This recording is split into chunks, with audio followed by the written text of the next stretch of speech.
Halo, nama saya Sofian Haris dari Universitas Budi Luhur, Fakultas Ilmu Komunikasi, Matkul Creative Thinking. Di sini saya akan membahas tentang buku Sebuah Seni Bersikap Bodo Amat, karya Mark Manson. Buku ini memberitahu bahwa bersikap bodo amat bukan berarti acuh tak acuh. Bodo amat berarti nyaman saat menjadi berbeda ketika kita berkata, "Keparat, awas Mark Manson bersifat bodo amat." Ini berarti bahwa Mark Manson bersifat bodo amat tentang apapun. Sebaliknya, yang dimaksud adalah bahwa Mark Manson bersikap bodo amat terhadap kesengsaraan yang menghalangi tujuannya. Intinya, ia hanya masa bodoh itu saja.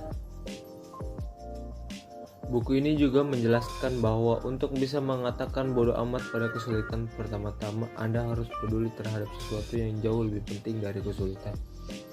Dalam bukunya kali ini, Mark Manson selaku penulis mulai menelusuri kehidupan manusia sehari-hari.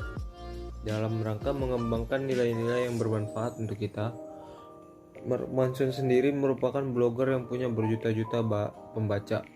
Buku yang menjadi bestseller ini diawali dengan kisah hidup Charles Bukowski, seorang penulis novel dan ratusan puisi yang berkaryanya sudah tersebar luas. Kali ini saya akan membahas nilai apa saja sih yang bisa kita ambil dari buku ini. Yang pertama, tidak peduli terhadap hal yang menghalangi tujuan kita. Orang tidak dilahirkan dalam keadaan tanpa kepedulian. Tidak peduli di sini bukan berarti acuh tak acuh terhadap semua hal.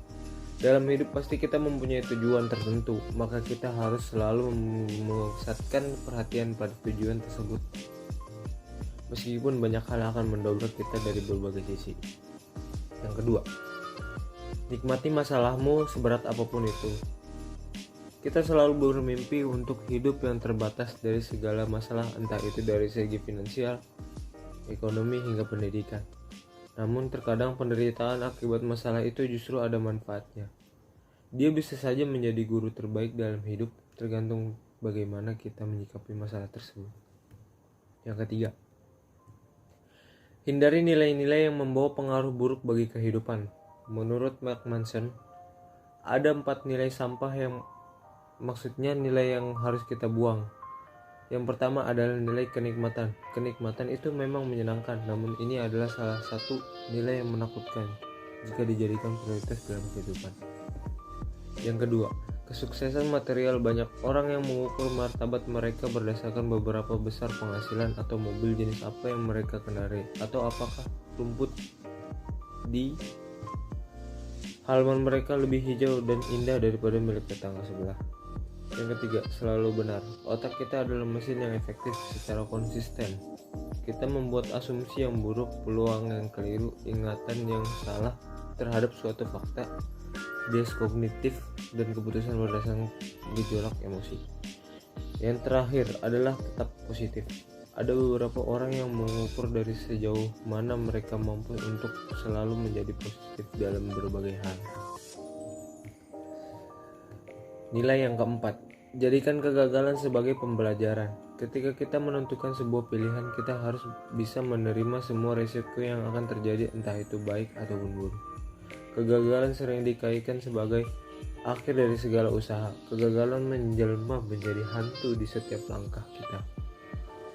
Dia bisa saja menerkam kita apabila kita salah arah. Memaklumi kegagalan dan mengambil hikmah penting dari itu semua menjadi sebuah antibiotik bagi jiwa agar lebih tegar mengatasi keputusan.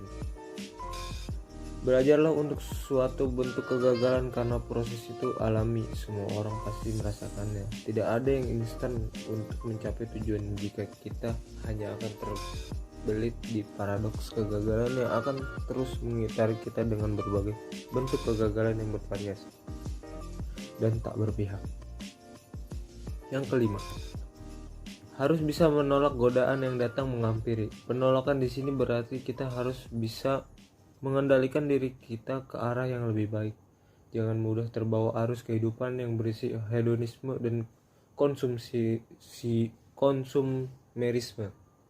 Yang bergantung pada kita adalah nilai-nilai yang sudah kita seleksi dan dalam pengalaman kehidupan.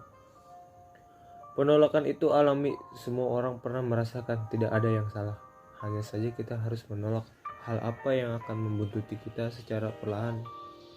Dari situ kita pasti melihat mana yang harus diperhatikan dan mana yang tidak perlu.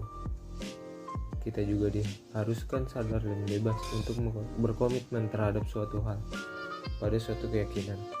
Kebebasan juga diperlukan agar kita bisa memberi atau menerima sebuah penolakan.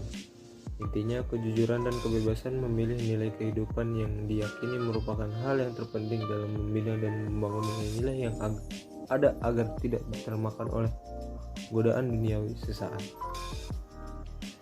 Sekian dari saya. Bila ada salah kata, mohon dimaafkan. Wassalamualaikum warahmatullahi